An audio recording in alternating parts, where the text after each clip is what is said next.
que secados em pedras se transformaram. Olá, amigos, com vocês, Portal de Luz, nosso encontro semanal. E é sempre uma alegria estar na companhia de todos vocês. Vamos iniciar com a prece. Vamos aproveitar a mensagem espiritualizada de Chico Xavier. Vamos elevar os nossos pensamentos a Deus. Vamos orar.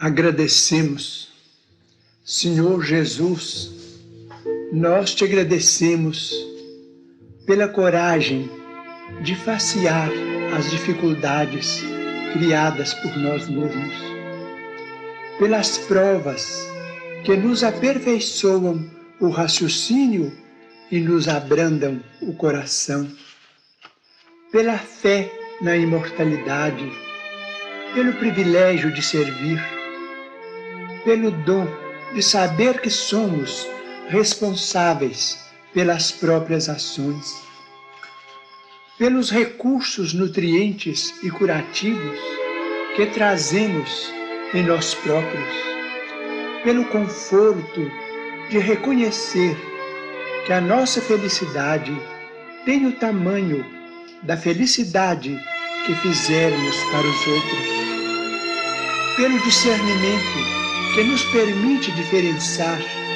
aquilo que nos é útil daquilo que não nos serve, pelo amparo da afeição, no qual as nossas vidas se alimentam em permuta constante, pela bênção da oração, que nos faculta apoio interior para a necessária solução de nossos problemas, pela tranquilidade de consciência que ninguém consegue subtrair-nos.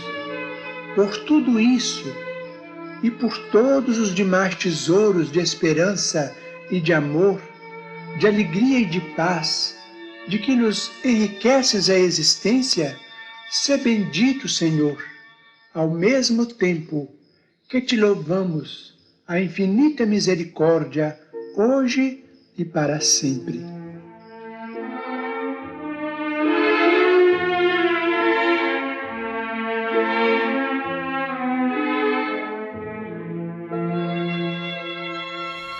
Meus amigos, no dia 9 de julho passado, soubemos da desencarnação na cidade de Guaíba, Rio Grande do Sul, nosso companheiro e amigo Fernando Orme, ou Fernando Oz, como se intitulou depois nos últimos anos de colaboração com o jornal Folha Espírita. Ele esteve em coma por quase 2 anos devido a um acidente vascular cerebral, um derrame, e agora se despediu da vida corpórea. Jornalista de profissão, Fernando Oz entrevistou Chico Xavier por várias vezes em Uberaba, tendo deixado sua convicção materialista e se tornado espírita a partir de então, com as inúmeras comprovações que teve da vida imortal através do médium. Foi incentivado por ele a escrever livros e juntos publicaram 2 deles, A Ponte e Janela para a Vida. Foi também um médium quem o recomendou a Freitas Nobre, meu marido, para que se tornasse articulista efetivo da Folha Espírita. Assim, desde as primeiras publicações, nosso jornal contou com o brilho de sua inteligência criativa e investigadora. Sua colaboração pôde ser também aquilatada no livro Lições de Sabedoria, que organizei e que contém o fruto das entrevistas que fez com Chico Xavier durante 23 anos do jornal Folha Espírita. Foi igualmente memorável a entrevista que fez para a Folha Espírita em Revista de 1977, publicada em homenagem aos 50 anos de atividades do querido médium. Fernando foi um contador de causos, semeando ensinamentos e consolando corações. Fundou e trabalhou com afinco no lar Irmã Esther, em Guaíba, no Rio Grande do Sul, tendo sempre como referência espiritual o trabalho de sua mãe Esther, uma influência maior no alargamento de sua religiosidade. Amigo de todas as horas, sempre que podia, Fernando visitava as instalações da Folha Espírita aqui em São Paulo e deixava para nossa equipe o exemplo de trabalho na força do ideal que sempre acalentou em seu coração. Eu também tive a oportunidade de retribuir a visita a Guaíba e para conhecer o lar Irmã Esther. Somos muito gratos à providência divina por essa convivência, por essa parceria ao longo dos 40 anos de existência do nosso jornal. Rogamos a Jesus que ampare e abençoe ao nosso querido irmão Fernando, sustentando o seu espírito na pátria maior. Nossos sentimentos são de gratidão. Vamos nos lembrar sempre dos exemplos que ele nos deixou. Em homenagem ao seu trabalho, vamos recordar uma das contribuições deixadas por Chico Xavier em um dos livros que Fernando escreveu em parceria com o médium, Janela para a Vida. As respostas foram dadas por Emmanuel sobre os temas fecundação in vitro e inseminação artificial.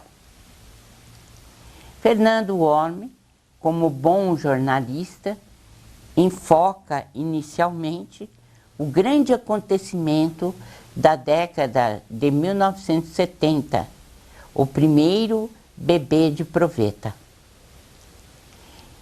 E Fernando faz a seguinte introdução no livro. A 25 de julho de 1978, na pequena cidade de Oldham, a poucos quilômetros de Londres, nasceu a menina Louise Brown, pesando 1,6 kg. O óvulo de sua mãe, senhora Leslie Brown, fora fecundado numa proveta em laboratório e transplantado com êxito para o claustro materno.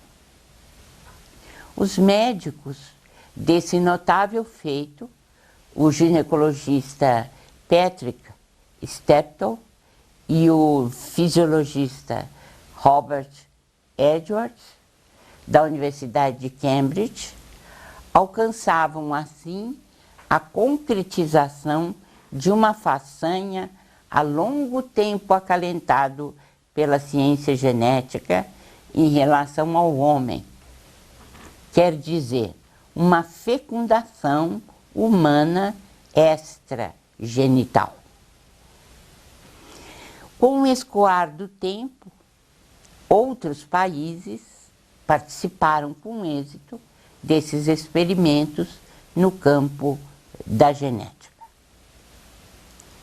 Em torno desse importante e debatido tema, o espírito Emmanuel, por intermédio de Francisco Cândido Xavier, assinou as respostas às perguntas que ele, Fernando, formulou.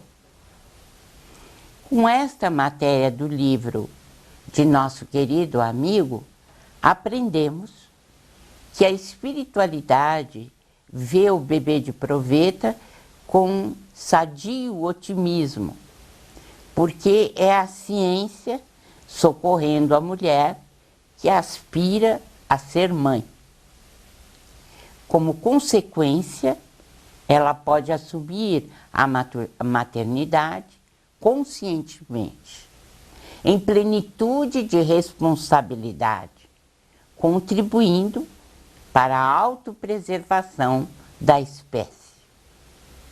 E o bebê, ele não corre risco nenhum, porque está sob o apoio mais completo da responsabilidade humana. Além de socorrer a mulher que deseja ser mãe, o apoio da espiritualidade ao bebê de proveta está ligado ao fato de que haverá diminuição dos processos de aborto, nos quais milhares de criaturas se empenham a débitos complicados, prejudicando amigos desencarnados em vias de outro ou de novo nascimento no plano físico, prejudicando desse modo a si mesmas. Então sofre o espírito e sofre a mãe no caso do aborto. Felizmente, o bebê de proveta veio também para ajudar nessa parte. Não devemos ter receio da produção de bebês por essa via, porque, segundo Emmanuel, a evolução moral dos povos não permitirá a criação de semelhante indústria, os bebês de proveta em série. Ou o homem estará rebaixando o nível de conhecimento superior em que se encontra, com perigosos comprometimentos para a humanidade inteira. Quer dizer, não devemos ter receio dos bebês de proveta em série, porque a própria ciência se porá contra isso. Emmanuel também nos faz compreender e aceitar a barriga solidária, quer dizer, a mulher que se dispõe a gestar para outra, que se encontra impossibilitada de dar à luz. O benfeitor não condena nem justifica a questão da mulher solteira que queira ter filhos através da inseminação artificial. Afirma que o problema é estritamente de natureza consciencial. É o respeito da espiritualidade ao livre arbítrio da criatura humana.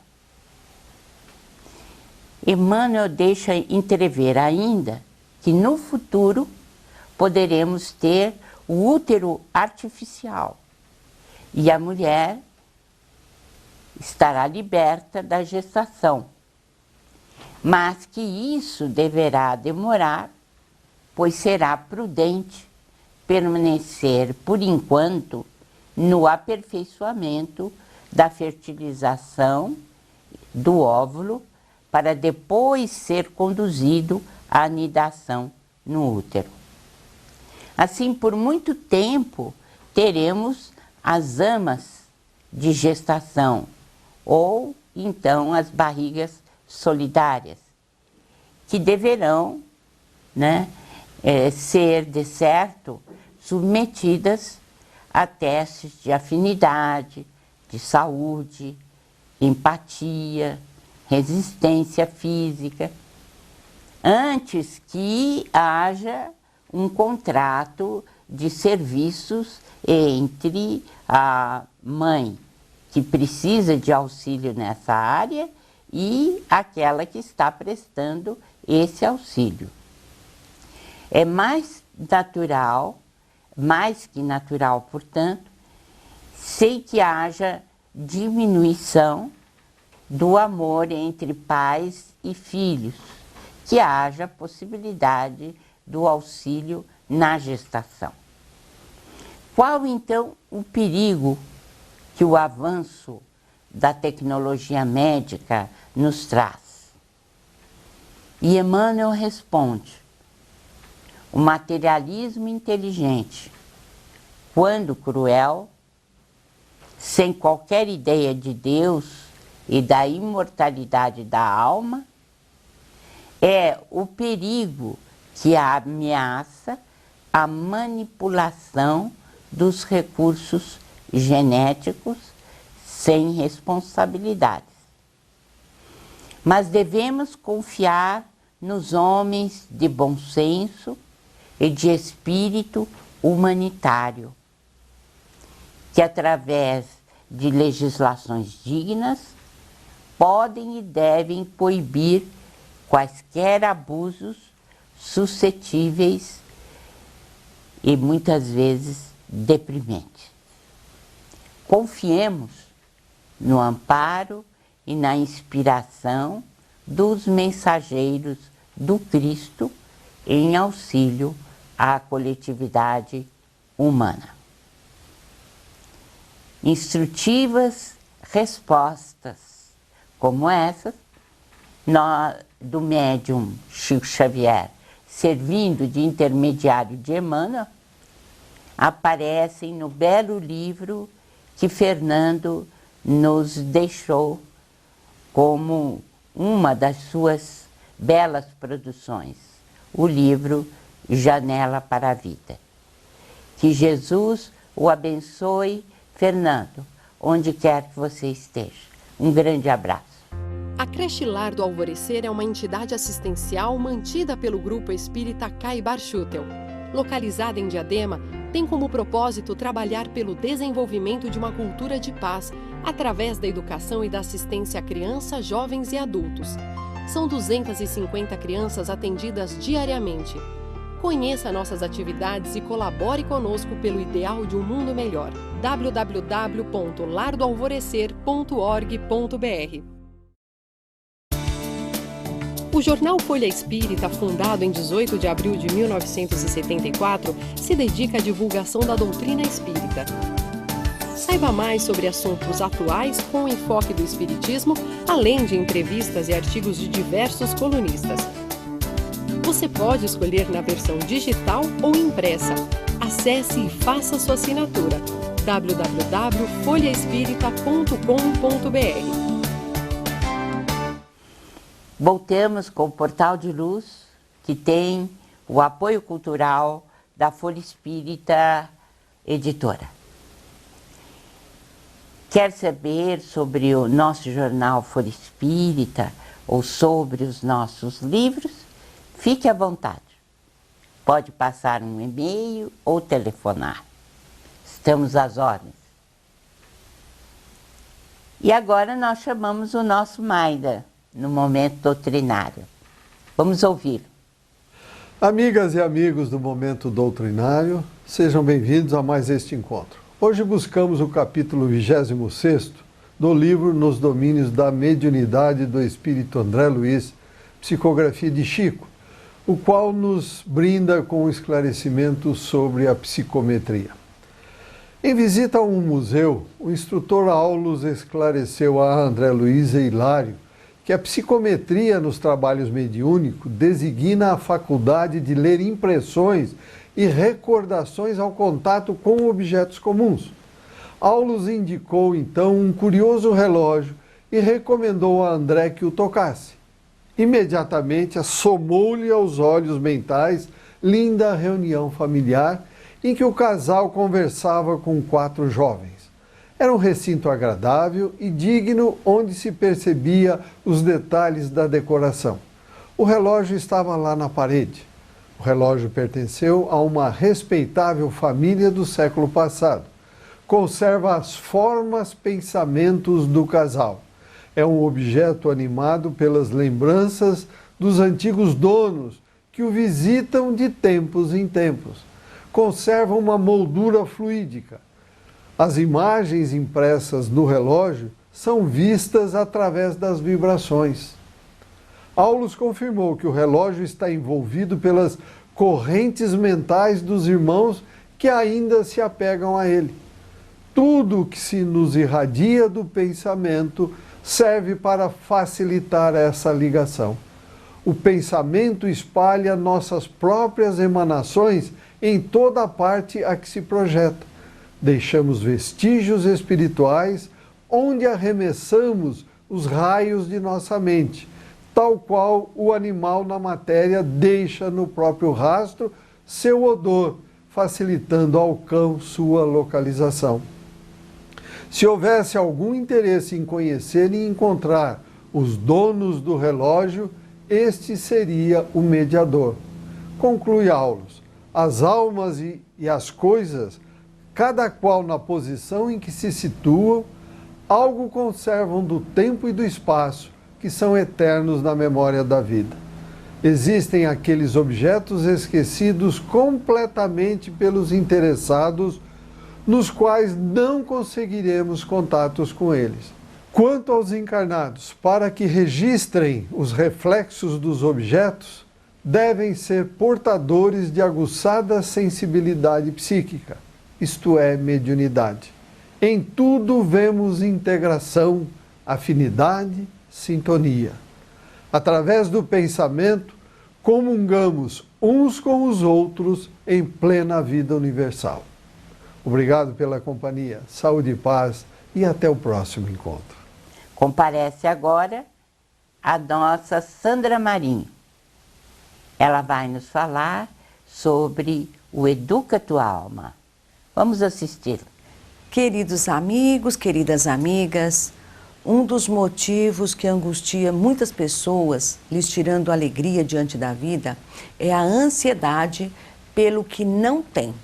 Passam a vida olhando para os lados, comparando-se às outras pessoas, medindo o que os outros têm e o que ela não tem. Com isto, não há lugar ou situação que as conforte, porque se sentem sempre credoras de direitos que povoam a sua imaginação.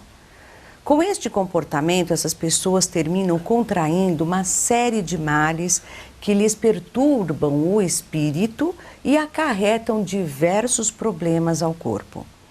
É preciso vigiar a nossa atitude e observar o quanto do nosso tempo gastamos em conjecturas sobre o que precisamos ter para sermos completos do ponto de vista material.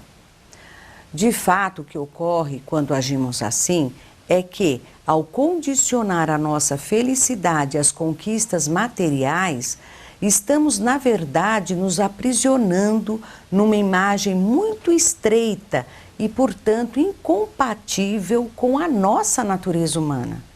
Já sabemos que Deus nos criou à sua imagem e semelhança. Isto quer dizer que a felicidade está, mas muito além do que se é possível conseguir no mundo material. A nossa realização se traduzirá na serenidade e nas conquistas de valores intangíveis que somente alguns até agora conseguem divisar.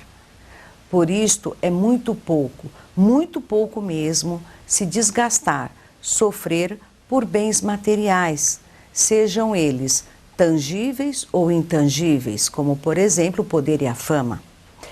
Outro dia li uma historinha de autoria desconhecida que contava o seguinte: certa vez um homem caminhava pela praia numa noite de lua cheia. Ele pensava desta forma: ah, se eu tivesse um carro novo, seria feliz. Se tivesse uma casa grande, seria feliz.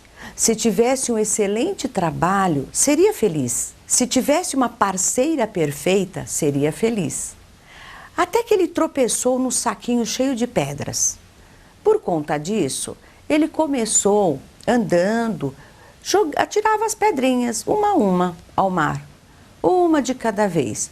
E sempre repetindo: seria feliz se eu tivesse isso, se eu tivesse aquilo, e foi. Assim fez até que ficou com uma pedrinha só no saco e decidiu guardá-la. Ao chegar em casa, olhando a pedrinha que restou do saquinho, com mais atenção, percebeu que se tratava de um valioso diamante. Imagina quantos diamantes ele atirou ao mar sem parar para pensar? Do mesmo modo se apresentam algumas pessoas diante da vida, preocupadas em enumerar isto ou aquilo como condição essencial para conseguirem o sucesso com o qual sonham, acabam atirando fora os seus tesouros preciosos, por estarem à espera do que acreditam ser perfeito, ou sonhando e desejando o que não têm, sem dar valor ao que tem perto delas. Não se dão o tempo necessário para desenvolver as suas habilidades, para adquirirem experiência, não encontram tempo para se autoconhecerem melhor. E, sobretudo, não percebem o quanto são afortunadas, esquecendo-se de agradecer pelos seus potenciais. Passam pela vida ignorando as oportunidades, porque vivem sonhando com o que não se prepararam para obter. Desperdiçam tempo precioso na comparação com os outros, o que só lhes faz despertar os piores sentimentos, como a inveja e a síndrome da vítima. Assim, aprendamos a observar a nós mesmos, agradecer a Deus pelos talentos que já temos, lembrando-nos que depende de nós aproveitá-los ou lançá-los ao esquecimento, assim como as pedrinhas lançadas ao mar. Até o próximo encontro. Chegamos ao final do nosso Portal de Luz de hoje. Foi uma alegria estar na companhia de todos vocês. Um grande abraço e até a próxima semana.